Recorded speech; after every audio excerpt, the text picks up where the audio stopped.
Good day everyone. I am Eunice M. Tagaspas, reporter 6 in Assignment 7. Identify and sketch the part of parabolas by analyzing the given equation.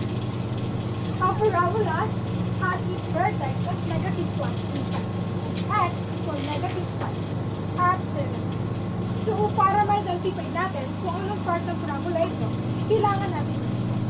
So the given is vertex and the vertex. The vertex is x equal negative 1 and y is positive 5. And the directrix is negative 5.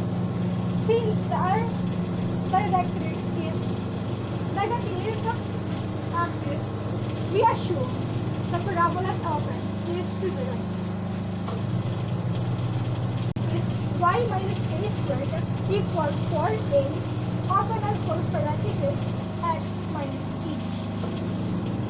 So, bago tayo mag-proceed sa part of parabolas, kailangan na natin mahanap kung ano ang distance niya or yung age niya. So, ang vertex natin is here, and ang directrix natin is here. So, bilangin lang natin kung ilan yung distance or kalayo nilang dalawa. So, 1, 2, 3, 4. Our distance is 4, or a is 4. Is y minus a squared equal 4a open and close parenthesis x minus h. Moving on to the part of parabolas. The vertex is which is given now. My negative 5 and 5. The focus is 3 and 5, which is the version is h plus a and k. Our h is negative 1 and a is 4 and the k is 5. So negative 1 plus 4 is equal to 3 and k is equal to 5. Our directrix is given that x equal negative 5.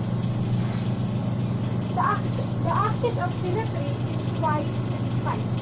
Y equal 5. The lattice rectus is 3, 5, positive and negative 4.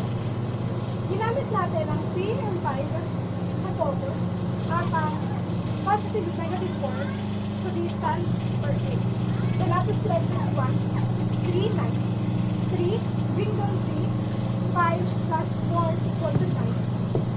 And the lattice rectus 2 is bring down the 3 again, and 5 minus 4 is equal to 1. The length of lattice rectus is 4a equals 16 units, or 4 times 4 equals 16 units. Plotting the focus, 3 and 5. The lattice rectus 1 is 3 and 5. The lattice rectus 2 is 3 and 5. So, ang ilusyon natin na ganito ay that the parabola is open to the right. Proceed sa standard form. So, dahil ang parabola is open to the right, ang equation na gagamitin natin is y minus k squared equals 4a open and close parenthesis x minus h. So, ang k and h natin is from the vertex y minus 5 squared equals 4a or 4 times 4 and open and close parenthesis x plus 1. Paano natin nakuha ang negative y minus 5 or x plus 1? The negative and positive is equal to negative, and the negative is negative and negative is equal to positive. 4 times 4 or 4a is equal to the 16 units.